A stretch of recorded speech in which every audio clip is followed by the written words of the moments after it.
Want to check your fantasy points breakdown in the NFL app? In this video, I will guide you step by step on how you can do that. First of all, you want to launch open the NFL app on your device. Now tap on these three lines.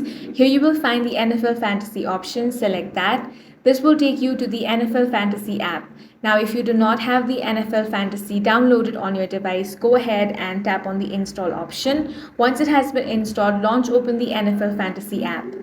Now go ahead and choose your team from the list.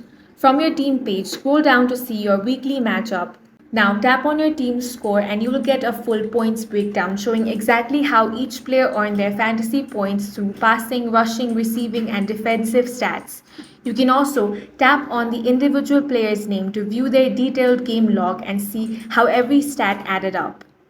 That's all it takes to check your fantasy points breakdown in the NFL Fantasy app, and that's all for this video. If you found it useful, make sure to hit the like button and subscribe for more videos like this.